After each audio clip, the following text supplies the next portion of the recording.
And I'll tell people this at the beginning. And I'm going to ask them to respond in the chat. Hey, I'd like to do some of those or whatever. It's easier than doing a poll. I haven't really successfully gotten poll results back when I've tried it. So just give you a heads up, that's going to be happening at the beginning. I've got a list of 5 classes that I'm potentially developing around travel and activity and sort of things. So that'll be coming. And okay, sure. In fact, sorry, you're live. Just wanted to let you know. Okay, thanks. Now, here's a question. Do we actually get pushed out before 4 Eastern time or 1 Pacific time? So I think on YouTube, but not on Get Set Up TV. That will go exactly on. Okay. At 1 or I did show some learners this morning how to find the class on YouTube. I found it. Oh, good. Yeah, I don't think every class gets pushed to Facebook now, but let me check YouTube that it's on there actually real quick. Okay. Now I'm official. There you go. Yeah, we're on YouTube live right now. Okay, so if we're on YouTube live. Yeah, Russ, can you make me co-host now? I will make you co-host. Thanks for reminding me. I hit the record button. Yeah, that's good. Which I've been known to forget, and Megan will know that. There's a little notes. If you have Russ's class, make sure you remind him to record. Okay, you're my co-host, Brandon. This morning in classes, there were 2 people that kept turning their mics on, and there was a lot of background noise. Were you in that class? Is that Lester? No. Okay. Anyway, he did a good job finding them and muting them. Hi, everybody. Welcome. So I'm going to stick those questions in the chat right now, or that thing I was going to say. I was with you yesterday in your yesterday's class. Yes, I thought so. Hi, Russ. Hi, how are you doing, Kathy? Hey, long time no see. Yeah, what's going on? Well, a lot is going on. You've been traveling. You have been? I've been traveling in my mind. Yeah, that's I've been what traveling I mean. with Rick. Yeah, with Rick Steves. Now, Karen, you've really got the get up today. That is, you've got a new hat. I mean, you've got the same style hat, but you've got it's yellow. Can you explain that? You're muted. You're still muted. Yes, I did dress up today because I traveled all the way for the first time in 14 months to my local Apple store. And I bought a new computer. So I'm celebrating with everyone and I'm ready to go wherever y'all go today. I'm going to go with you. So tell us which computer you bought. Actually, I bought another MacBook Pro because it's a laptop, but it's got a nice screen. I can take it with me. I never have a problem. And I'm very happy with MacBook Pros. And I love the Apple Store because they really do hold your hand throughout whatever reason you go there. I love Apple products because of the Apple Store. That's great. I have a new MacBook Air. I've got with a new Apple chip in it. And I like everything about it except the camera. Apparently the camera is not, but I'm learning. I'm figuring out when the camera is not good. So that's why today I have better lighting. I don't look fuzzy. I finally figured out the problem with the camera. So welcome everybody. Glad to have you here on Friday afternoon. In the chat are some notes for you to read. I have got 5 potential classes I would like to get going in the next few weeks. And you can look at those and tell me if you like those ideas. You can like any of them, all of them, none of them. It's okay. But these are some ideas. For example, I have been teaching a class on cycling, but a lot of people have expressed a great deal of interest in the comfort bikes. And so I was going to do a class on just how to select and buy a comfort bike because I just bought one for my wife and she loves it. She goes out riding with me now. And of course, e-bikes are a big thing, and we have talked about having a class on all about e-bikes. Looking What's at a an class. e-bike? It is electric assist bike. So it has a electric pedal assist. So it helps you, gives you more power in your bike, in your pedaling, and you can choose the amount of assist you want, to very little to a lot.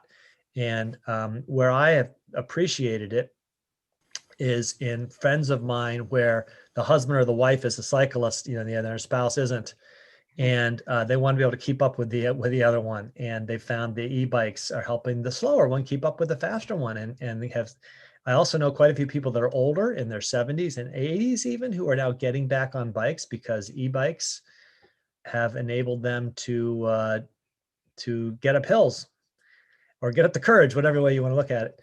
I've also got a class on how to pack a carry-on bag, for a potential class for how to pack a carry-on bag for 2 weeks.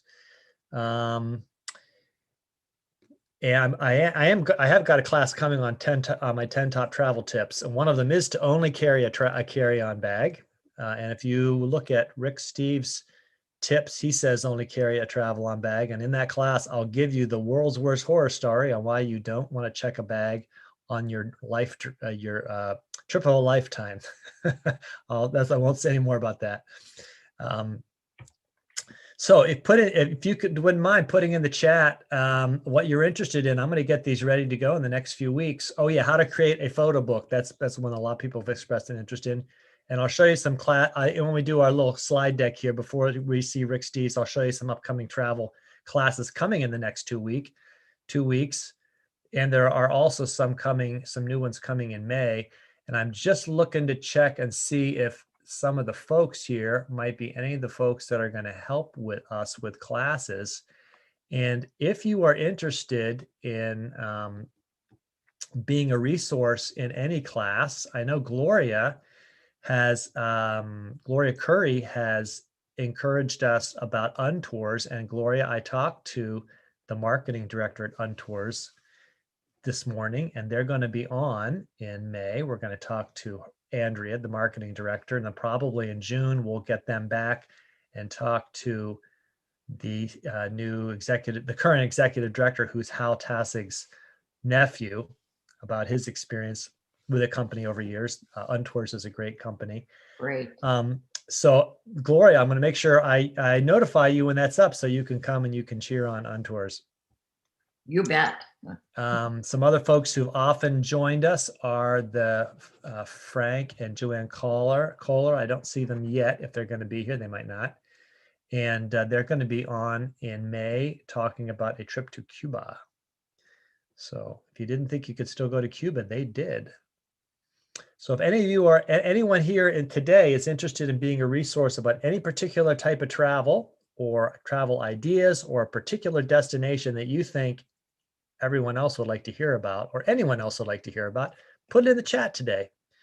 You will also get an email as usual at the end. And at the end today, in your follow-up email, I will list upcoming classes, because I know some of you have been asking.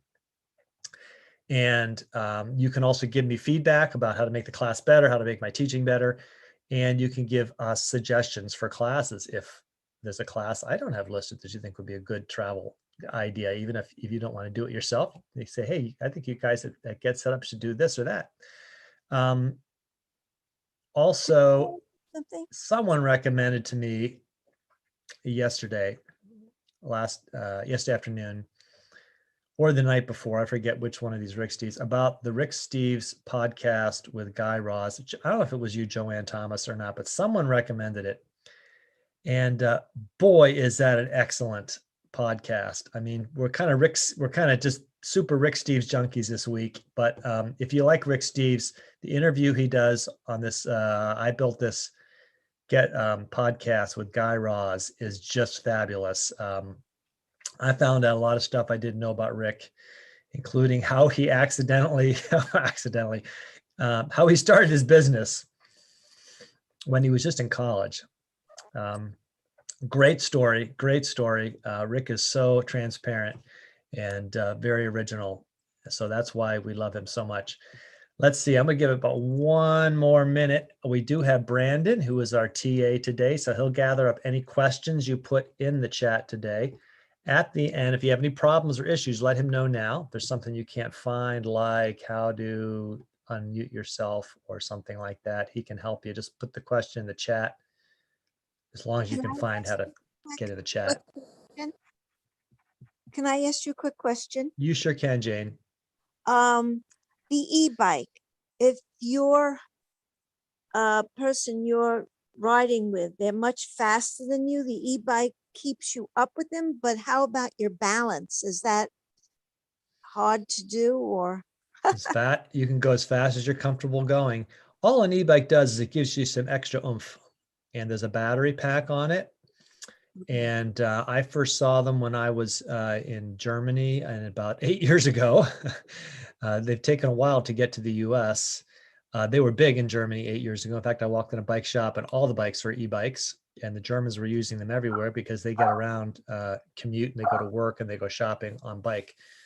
And they finally kind of started landing in the US about 2 to 3 years ago in a big way. I was in Brooklyn last summer, and on the streets, at least, most of the bikes I saw were e-bikes of some kind. When I went into the parks where there people were getting more exercise or riding around for a workout, there were fewer e-bikes there. But for getting around the city, there were lots and lots of e-bikes. So they're a great thing. The prices are coming down, and I can talk about them. I don't own one, but I see them, and I see a lot of people around town with them, including a neighbor of mine that has a recumbent e-bike with 2 rear wheels. Okay, I'm going to go ahead. Thank you all for coming today. This is a great day. It's actually a topic I love, the Celtic lands, because I've been there a lot. I've had a particular interest in Ireland and Scotland for over 30 years. I have quite a bit of family background that's Irish or Scottish, but my interest became more acute for other reasons 20 or 30 years ago, more like 30 years ago, and studied and read a lot about it, and traveled to Ireland, and actually been 3 or 4 times to Scotland. I'm going to just remind one more time today that if there is in the chat, the very beginning, I put in some upcoming classes. And if you find those of interest, let me know in the chat, because I'll save that chat message at the end, and I'll know the kind of feedback. It's a little easier than trying to do a poll. Okay, I'm going to go ahead and share my screen with you.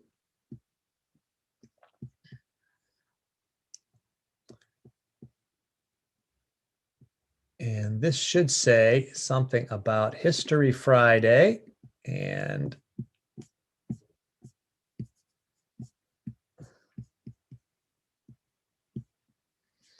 you don't want my upcoming classes. You want to know the class that's going on right now. So let's get to that fast. There we go. History Friday, Celtic nations of Ireland and Britain. So the Celtic nations in Ireland and Britain, I should say, because Ireland is a Celtic nation. I'm Russ Eanes, your guide from Harrisonburg, Virginia. I'm a writer, a walker, and a cyclist. I formerly was a book publisher, and in that role, my favorite job was to help authors shape their ideas into a book. And I love the energy I get from working with all of you older adults, and the wisdom you share with me. And today, by the way, share with us your wisdom. You know, I forgot to ask, anybody new to get set up today? I'm going to quick flip through the screens. If anybody's new, raise your hand. This is your first class or your first day with Get Set Up. Anybody new? Looking through the screen here to see if anybody is new. If Brandon sees anyone new, he should let me know. You can either raise your virtual hand or just raise your hand if you're on screen. On camera, I should say. It looks like we don't have anybody new today that I'm seeing so far. You do. Me. Oh, who is that? I'm KE1. Unfortunately, every time I turn my camera on, my system crashes, so you aren't going to get a picture for. Well, that's okay. We're glad you're here. Welcome to Get Set Up. There's lots of fabulous things you can learn through the classes, and they're all free. So I'm glad to have you here with us in this little adventure today. We learn from each other. Ideally, we can see you. Your cameras are on. And you can request a recording after class, email help@getsetup.io. However, this should be on YouTube. And if I find the link in YouTube, I'll send it to you. There is a Get Set Up YouTube channel, and you can find all the classes there. If anyone is joining by live stream, the best way to participate is to join us and register for a class. And this class is being live streamed, so I expect there are some folks out there looking at it either on Get Set Up TV or on Facebook or on YouTube. We're now all those places. And lastly, Get Set Up is not paid to promote any specific products. I am promoting today, though, Ireland and Scotland, if you've ever been there. I found something fun. First, let's remind, this is about Rick Steves. He was on Get Set Up April 13th. That's 3 days ago. You can watch it again.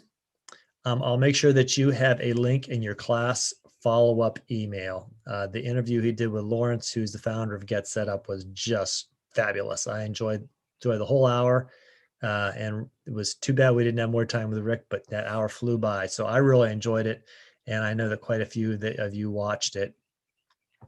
Just a little quote from Rick, and this is from a newspaper article that I read about him this last year when his business kind of crashed, in the sense that he had to refund tour money for 30,000 people who were going to take a tour with him, and his book sales dropped by 90%. I think he said he had 25 of the top 30 travel books for sale in the US, which I believe. So the interviewer was kind of asking him, what about his staff? He kept his staff on salary during last year. He didn't let them go. And I think a lot of them did volunteer work in their community. He said, "Our mission is to inspire Americans to venture beyond Orlando. We owe it to our mission to still be around after this is done." He means the pandemic. "So America can be less fearful and open to the world with a mindset of building bridges instead of building walls." And that's really a lot of Rick's philosophy of travel, which I sure appreciate, building bridges instead of building walls.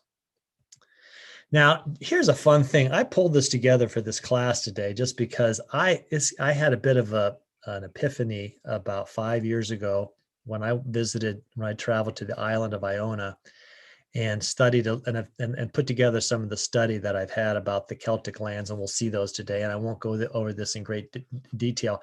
But if you're over in Northern Ireland, say about right here where my cursor is, you can see that Scotland, the western coast of Scotland, is a whole lot closer to you than the other end of Ireland is. And what's helpful to think about the Celtic nations of Britain and Ireland is that this region right here, Northern Ireland stretching all the way up through the Highlands of Scotland, is actually was traditionally always a single culture. We think of them as two different nations, but they were a single Celtic nation with a similar language and culture. And the fastest way to get somewhere until recently was by water. So these open seas right here were actually not that far for them. That was a quick way to get across the water to another place. So the people that lived in the northern part of Ireland, what they call Ulster, one of the traditional Irish kingdoms, had much more in common with their brothers and sister Celts across the seas in Scotland. And one of the idea to keep in mind about Scotland is that Scotland is divided up not so much by like north, south, or types of geography, but by highlands and lowlands. And so if you're looking at Scotland, the coastal regions, which stretch all the way from Glasgow and Edinburgh all the way up north and then bend west over to Inverness, is actually more of a single culture that was traditionally more closely allied to Britain, to England, than to the Highlands, where the people had a much more Celtic culture. So anyway, we'll learn a bit about that today with Rick Steves. Just to mention, and these will come to you in your class notes today, some upcoming travel classes as part of the new series I'm doing. Monday, April 19th, 3:30, I'll be doing the class again on slow travel, which is this philosophy of traveling, immersing yourself in a culture rather than kind of speeding through it. An upcoming class, April 28th, solo travel. A lot of you have asked, can we please do a class on solo travel? Because a lot of you travel solo or thinking of or traveling solo. And I've got a panel of 3 experts who have done a lot of traveling solo. 2 of them are from the Get Set Up learner community. There's a third one is a person I know fairly well from my Camino and travel Facebook groups. On April 26th, I'll be doing a class on a pilgrimage to Iona and Lindisfarne, 3:30 Eastern Daylight Time. That's some of the islands that we're going to be talking about today. Also on April 30th, I'll be doing a city tour of Munich and York. I'll be talking a bit about how I got so much out of taking a free city tour of those two cities and how fabulous it is to take a free city tour. Coming in May is Untours, a date to be decided yet, but keep your eye out. And on April 28th, at your request, this is from a learner, I'm going to be doing a class on how to create a slideshow for travel pics. Someone asked, hey, can we do a slide? You could show us how you make those fun slideshows that you show up with all those photos. So that's be 11 p.m. on April 28th. I'll get all these into your class notes at the end. I'm going to stop the share for just 1 second so that I can share again in a higher resolution to show video. Today's video is really, really good. I love this one of my favorites. And I'll just ask,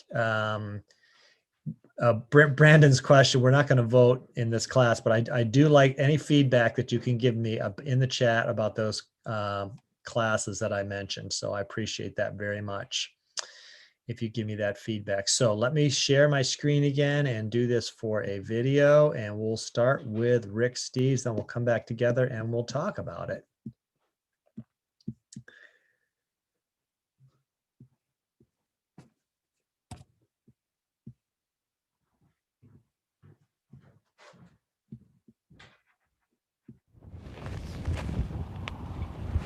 Hi, I'm Rick Steves, digging peat in Ireland. Even today, some of this stuff keeps the home fires burning in a land famous for its smiles and charm. Ireland was never conquered by the Roman Empire, so even when Rome fell, dragging the rest of Europe into darkness, Irish civilization was able to flourish. While nicknamed the Island of Saints and Scholars, it's also known as the Terrible Beauty for its bittersweet mix of political struggles, hunger, friendly people, and gorgeous landscapes. High in the Wicklow Mountains, you'll see vast peat bogs with freshly cut peat bricks drying in the wind. Peat was Ireland's standard heating fuel for centuries. It's made from decomposed plants, kind of halfway to coal, which is sliced out of these bogs, stacked to dry, and then burned like presto logs in fireplaces and stoves. In the old days, 4 or 5 good men could cut enough peat in a day to keep a family warm through the cold Irish winter. Today, a few locals, nostalgic for the smell of a good turf fire, still come up here to cut their own fuel.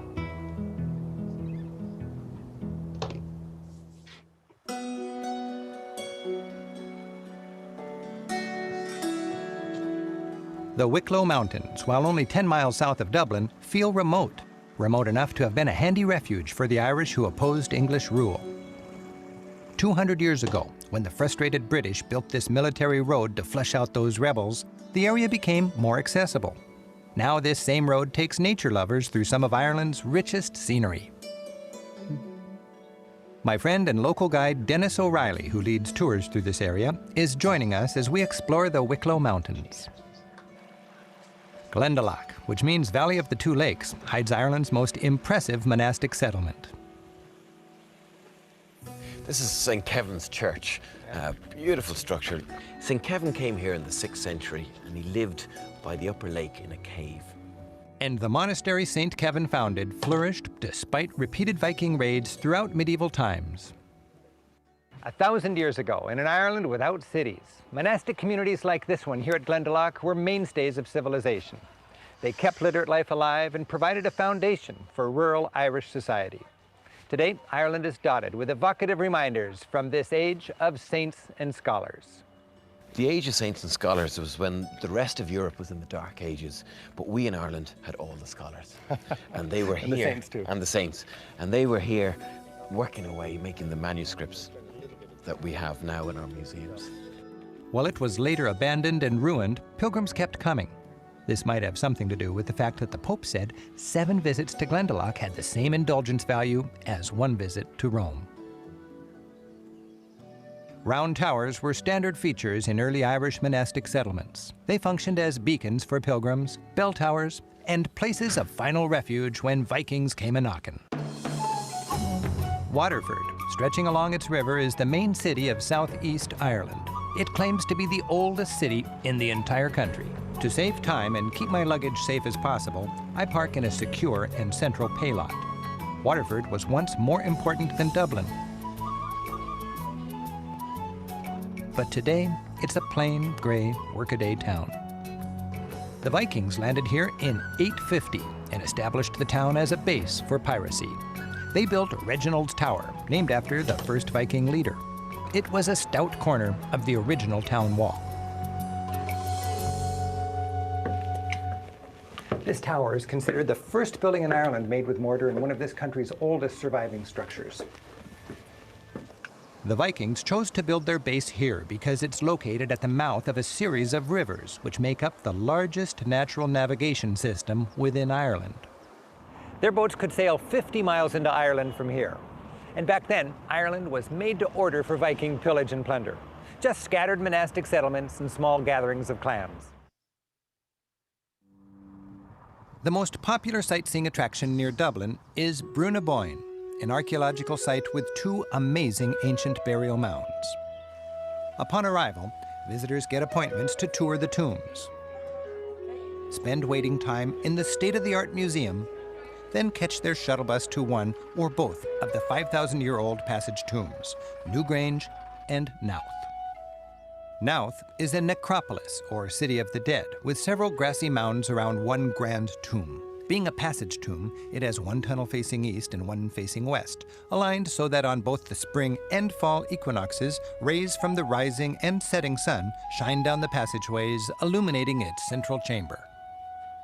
To give you an idea of the sweep of the history here, these sites were built approximately 5,300 years ago, approximately 3,300 BC, which puts them 500 years older than the oldest pyramids in Egypt, 1,000 years older than Stonehenge in Wiltshire in England. So these people put a huge amount of energy and resources and basically a huge amount of their wealth into constructing these monuments.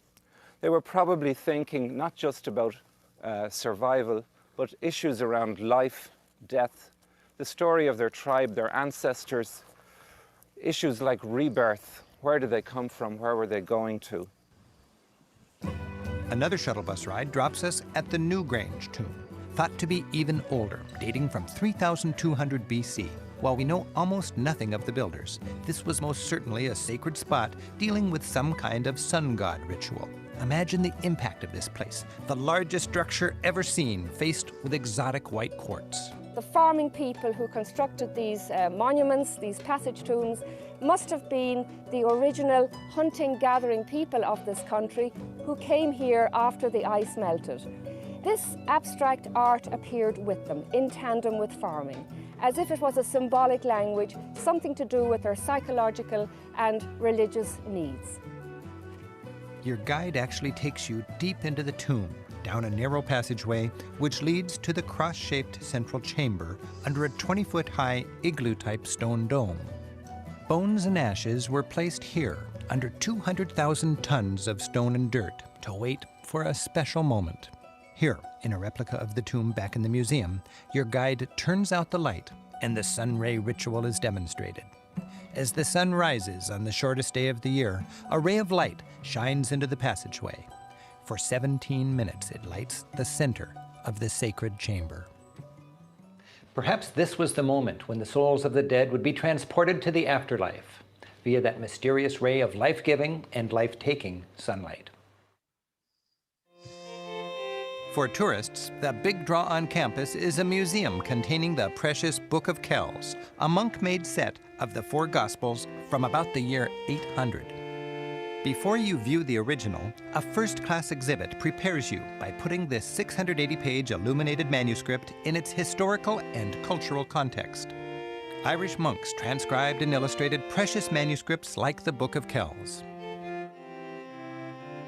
Studying this copy, it's clear this was painstaking work. Cover pages and chapter heads were a chance for the monks to show off their artistic creativity. They went to great lengths, using powders from crushed bugs and precious stones to get the most vivid pigments. Medieval books were written on vellum, that's calfskin scraped with a knife. It's estimated that it took the skins of 185 darling little calves to make the Book of Kells. To see the actual Book of Kells, you'll have to come to Dublin. Cameras are not allowed. Upstairs, Trinity's old library is stacked to its towering ceiling with 200,000 of the library's oldest books. Here you'll find a rare original edition of the Proclamation of the Independent Irish Republic. Starting the Easter Rising in 1916, a rebel leader read these stirring and inclusive words. Irishmen and Irish women, in the name of God and of the dead generations from which she receives her old tradition of nationhood, Ireland, through us, summons her children to her flag and strikes for freedom. Each of the 7 signatories were arrested and then executed in a nearby prison, now a national memorial that we'll visit later. The library holds another national icon, Ireland's oldest surviving harp from the 15th century. This harp is featured on the back of the Irish euro coin. While the euro, adopted in 2002, is the accepted currency throughout the countries of Euroland, each country customizes the flip side with its own national symbol. For more treasures of Ireland from the Stone Age to the Middle Age, visit the National Museum. Its chalices, jewelry, and brooches give glimpses into Ireland's distant and mysterious past. Ireland's Bronze Age gold from centuries before Christ dazzles visitors, making it clear civilization in Ireland goes way back. This delicate little boat, modeled after the skin-hulled boats used by people here 2,000 years ago, was an offering placed into a lake in hopes of gaining blessings from the gods. The collection's superstar is the Tarou brooch, embellished with gold enamel and amber. This early Christian ornamental brooch is 1,200 years old. It's decorated with extremely delicate filigree and Celtic-style figures. The chain on the right is connected to the ring by a snake biting the brooch. The 2 almost microscopic faces etched into glass beads are a marvel. While the museum pieces are impressive, the place to commune with the ancient soul of Ireland is in its lush countryside. The peaceful Boyne River Valley, just an hour's drive north of Dublin, offers a world-class concentration of historical and spiritual sites. In one day, you can see the capital of ancient Irish kings, some of Ireland's finest high crosses, crawl through burial mounds older than the pyramids, and be back in Dublin in time for dinner and a pub crawl. And that's precisely our plan. The Hill of Tarou was the most important center of political and religious power in pre-Christian Ireland.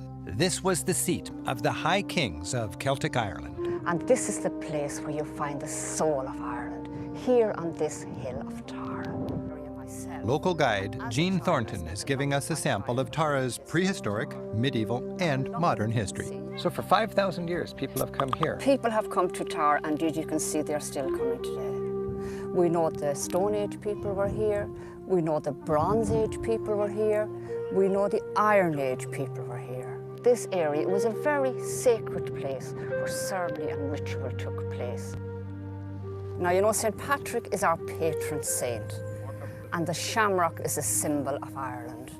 We are told that it all began here on this Hill of Tarou. Now, in 432 AD, Ireland was a pagan country.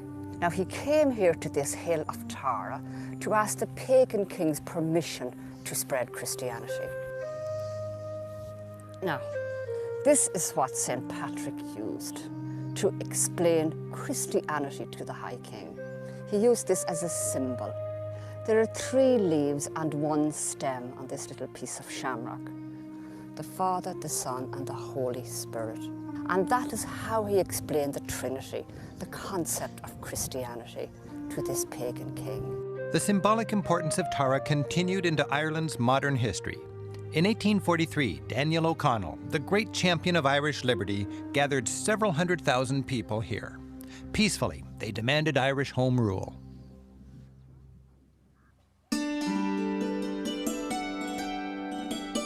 This ruined monastery, Monasterboice, is notable for its round tower, a standard feature in Ireland's early Christian churches, and its ornately carved high crosses.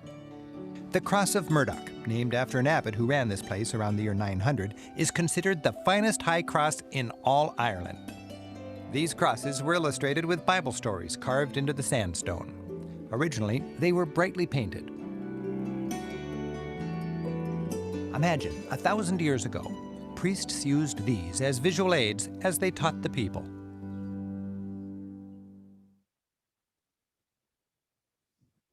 We're driving south to learn how some of the original Highlanders lived. Across Scotland, little round islands on lakes are the remains of prehistoric fortified homes. These are called Crannogs and date back centuries before Christ. Here at the Crannog Centre on Loch Tay, one's been rebuilt using mostly traditional methods and now welcomes visitors. This is the Scottish Crannog Centre. It's a reproduction of a 2,500-year-old crannog that the archaeologists are excavating as we speak in Loch Tay right now. It was built out in the loch itself for defensive purposes. In Scotland then you had bears, you had wolves, you had big cats, you had called lynx, other people roaming the countryside. And if you're out here in the water, there's only one way in and out, and that's the walkway. So if you can keep that secure, you yourself in here are going to feel a lot safer. Guides demonstrate Iron Age technology, turning a lathe, grinding flour, stones against each other with a... and even starting a fire the really old-fashioned way. What's that?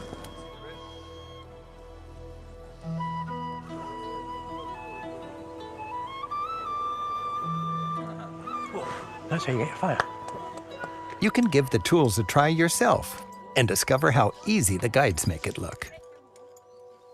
Scotland is littered with reminders of prehistoric people from an even earlier age. At Clavacairns, 3 Bronze Age burial chambers date from about 4,000 years ago.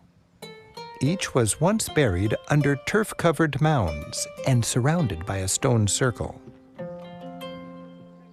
The central ring cairn has an open space in its middle.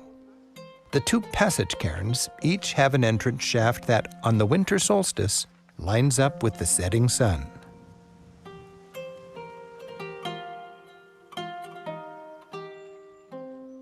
Visitors are caught up in the peaceful wonder of this ancient and sacred site. Enjoy the mystery of this place. Were these stone circles part of a celestial calendar? Was the soul of the deceased transported into the next life when the sun was just right? Nobody really knows. Just beyond Loch Ness, I feel the real spirit of Scotland most deeply at Culladen, the site of the last major land battle fought on British soil. About 300 years ago, Scotland was embroiled in a bloody civil war with England. Well, it's a complicated story. Basically, the Scots were fighting for their culture, to put a Catholic king on the throne and to keep their ancient clan traditions. The last leader of this cause was Prince Charles Edward Stuart, fondly known as Bonnie Prince Charlie. His forces were called the Jacobites, named for his grandfather, the deposed King James. James was Catholic, and his name was Jacobus in Latin, and that's why the rebels were called Jacobites. For a long time, Bonnie Prince Charlie confounded the English and their Protestant monarch. Slipping from valley to valley, hiding behind clever disguises and in sympathetic farmhouses, Charlie kept the Scottish dreams of his Jacobite followers alive. Those dreams ended here at the decisive Battle of Culladen in 1746. The on-site museum tells the story vividly. Docents demonstrate battle techniques to give visitors context. And a small theater captivates its audience with a dramatic reenactment. The Scottish clans gathered every possible warrior, but they were outnumbered and outgunned by the British redcoats. While the clans fought fiercely, the British were cool, methodical, and ruthless. The hour-long battle was a catastrophe for the Highlanders as the British Army finally and thoroughly defeated the Jacobites. survivors broke ranks and ran for the hills.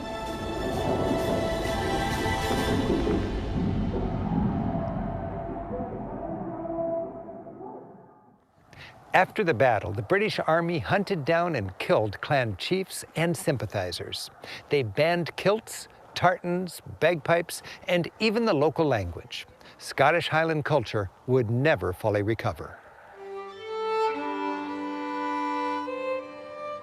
On the battlefield, flags mark where the two armies lined up. This is where most of the hand-to-hand fighting took place. As visitors wander the battlefield, they pass mass graves and ponder how entire clans fought, died, and were buried here at this Scottish Alamo. For many, this is an emotional visit.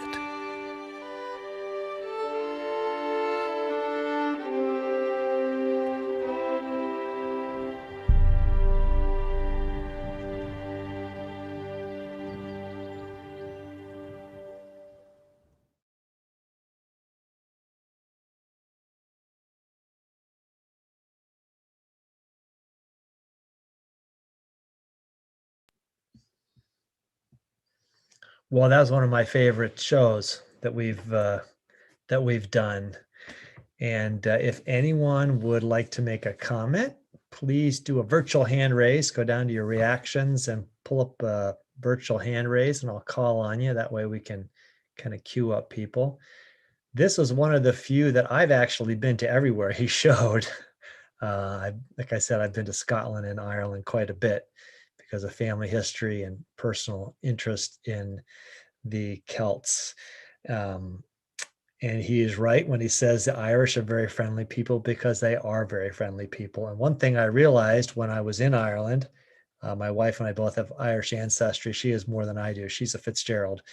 But one thing we learned was that while a lot of Americans have Irish ancestry and can maybe find a relative in Ireland, it's even more so the other way. Many Irish have American relatives, family that went to America. So they're very familiar. They could, if you sit down and talk to them, they'll tell you about somebody in the family in the past that went to America. So I also enjoyed them digging the peat. I have somewhere in my artifacts a chunk of peat that I bought back. Actually, I saw in a grocery store in Ireland, a big brick of peat, very hard, by the way, like hard as a piece of wood.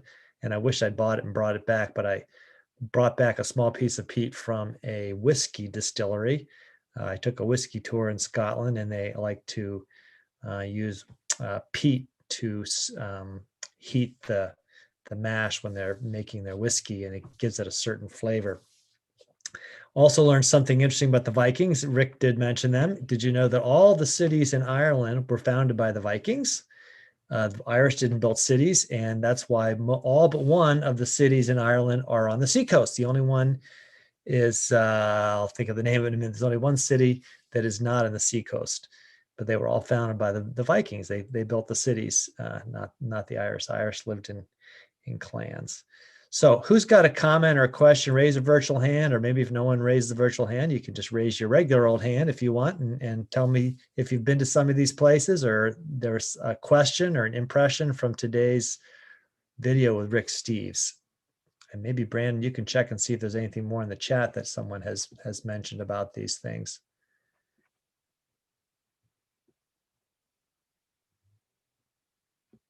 Yeah, Karen. Well, I so enjoyed the video, by the way, and I have been to almost all of the places also. I worked for British Petroleum, so I spent a lot of time in England, Scotland, Wales, and Ireland.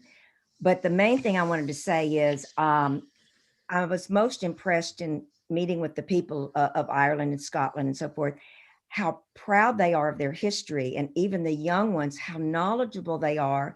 And when we travel in the United States and talk to young people, I'm not so sure they want to talk about the American Revolution or how that when their state became a state. But I found that in all of the British Isles, the young people and certainly the old people are very proud and very knowledgeable about their history and can tell you about the locations and the battles and so forth. So their pride was very very endearing to me, and they love talking about it. And of course, the friendliness, of course, was always there. Great, great. Yeah, the Irish are very proud of their history, and it is a very different kind of history.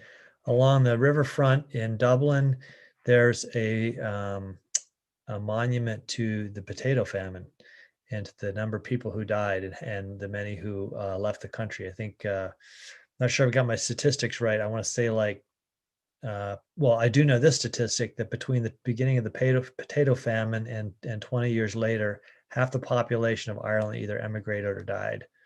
So it was just something we can hardly imagine here. And the Irish, I really like to tell their story. Melinda. Yeah, I've been to spent time in Scotland and in Ireland. It's interesting in that they are very different, in that, like you said, Northern Ireland is really the Scots and the Scot Protestants more than, and even though they're both Celtic, there's Scots are a lot more practical. And whereas the Irish are more very friendly and more about worry about something tomorrow kind of people. But I had a case of where I wasn't in, like I said, I'd done a home exchange and along with it a car exchange, and the car I got was not in very great condition. And about an hour, just as I got through Dublin, heading south, because I was staying outside of Waterford, the water pump blew and the engine seized up. So I'm like stuck in traffic on the side of the road. But the number of Irish people that stopped to help was worth the problems. And I ended up having to take the car to a garage and leave it and get a rental car. But the guy from AAA or AA over there stayed with me the whole time, drove me all over the place. So if you're going to have problems, there's not a friendlier place to do it than in Ireland. But it's yeah, and beautiful. Both countries are beautiful, but I found them very different. Well, yeah, there is a difference because of some of the Scotland's history. got a very different feel. Scotland's got a much more rugged, independent feel than Ireland. Ireland's much more mellow, but they're both wonderful countries. And I noticed that the interesting thing is even though Scotland, quote, is so much part of the United Kingdom, and I'm a Glasgow, so and a Ross, so lots of Scot in the background, but definitely felt a difference. Just even when you cross the border into Scotland, especially as you go up to the Highlands and then you come back, you feel a difference between being in England and Scotland. They are very different places, even though they're on the same island and they're under the same government. But anyway, yeah, no, I'm not like you. I could talk forever about Scotland and Ireland, but both great places to visit. We've got someone here that says Susan Glasgow. Are you in Glasgow, or is that like Glasgow, Pennsylvania or something? Oh, you're muted. Oh, okay, yeah, because Glasgow's my maiden name. So you're Susan. You're muted. We're still not hearing you. The people from Glasgow in Scotland are known as Glaswegians, which is Glaswegians. It's kind of an unusual word. My son and I went into a museum. Well, I just realized that might be my sister-in-law. Okay, there she goes. It is your sister-in-law. Great. Is that Susan in Baltimore? You were talking about driving in Ireland. If anyone has driven in England and found it scary, and I did, they drive also on the left side of the road in Ireland, but I did not find it scary at all, except when I had to drop off the car in the center of Dublin. That was a little bit tough going but out in the countryside and the roads was very relaxing the whole time. I recommend if you get a rental car, that you get one with automatic transmission, so you don't have to think about shifting while you're trying to figure out, while you're trying to remember to stay on the left side of the road and figure out what to do at the roundabout. They hid in when he was showing Glendalough, he was showing that round tower, and I just the city I was trying to remember the name of is Kilkenny. That is the only the only inland city in Ireland, and Kilkenny has a round tower you can climb. It is attached to the cathedral, St. Candace's in Kilkenny, and you can climb up it. And I did. The top, the kind of conical little tower at the top, the cone at the top of the tower is gone, but you can climb up it. That's the only one I know of in Ireland that you can climb. There's something like 38 or 40 round towers, and they fascinated me. So, Kathy, you had something you wanted to say. Yes, I've not traveled to either place. I have ancestry in both. I have family that live in Ireland, although I'm not sure where exactly. My brother does the genealogy thing more than I do. I've just started to, and he won't share. So I have to find out all my stuff on my own. So what I wanted to know is, do they have like a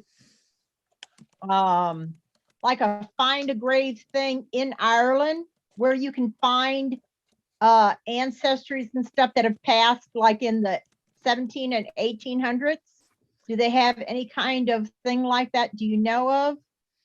They quite possibly too. And I'll tell you a story, again, how friendly the Irish are. My wife's family, the Fitzgeralds, her particular Fitzgeralds, and by the way, you'll see Fitzgerald all over the island. The first time we saw it, we thought we needed to take a picture, and then we saw it everywhere we went for 2 weeks. Her particular Fitzgeralds are from Tralee, but she has a Purcell family that is from Kilkenny, and she also has Prindeville family that's from a town whose name I've forgotten. But we went into that little town. It was a very gritty little Irish town, and thought, well, let's just look around and see if there's a cemetery anywhere. There was a Prindeville pub. We took a picture of that. And then, so we were just kind of in the center of town, and we went over to the church, and there were just a few gravestones in the church. And a woman came up and said, "Can I help you?" And we said, well, we pointed to my wife, and I was there with my sister and my wife, and we said, we just were wondering if there were any Prindeville graves in here. She goes, "Oh, I'll tell you where the Prindevilles are buried." And then she said, "You can follow me in the car." And then she said, "Oh, forget following me. Hop in the back seat." So the three of us climbed in her car, and she drove us out of town about 2 kilometers to a very large cemetery where we saw lots of Prindeville graves. Another time I'll tell a story about finding a grave of my wife's ancestor in Alsace, of all the places we would find one. But there are, I'm sure, associations that can help you find that ancestry.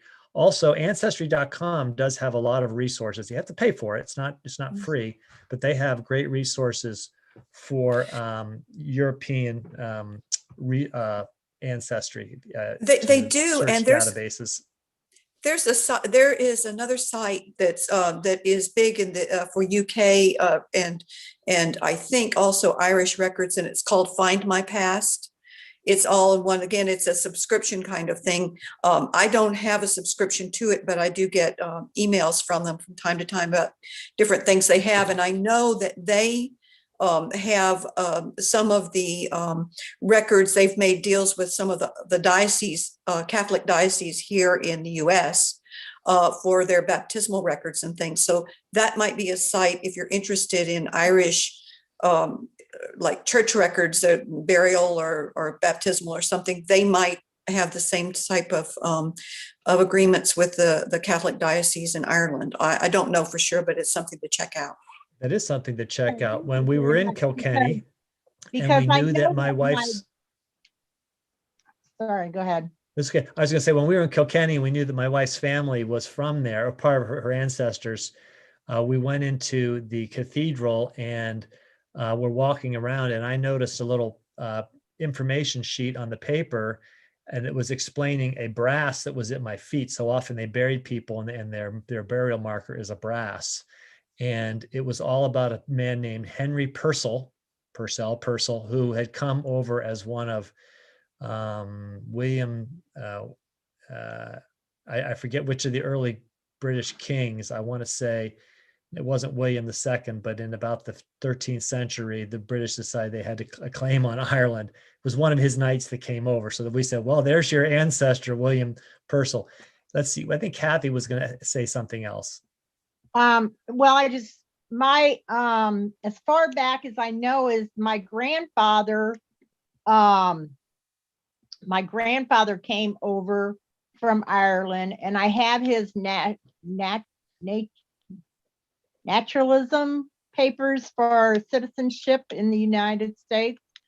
And he was born in Ireland. I don't have a birth certificate for him, but I have his death certificate from the States, and I live in the States.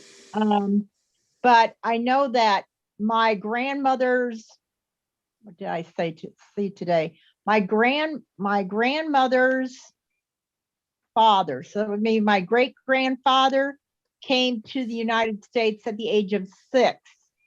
So I have no idea on birth certificates and stuff. I only have those because they lived in Kansas, and I have, through Facebook, I found the Kansas genealogy thing that people have helped me on that, because I had a stroke 3 years ago, and I don't know how to do a lot of technology things and stuff. And so I have people in Kansas helping me to get any information from, they ended up living in Kansas.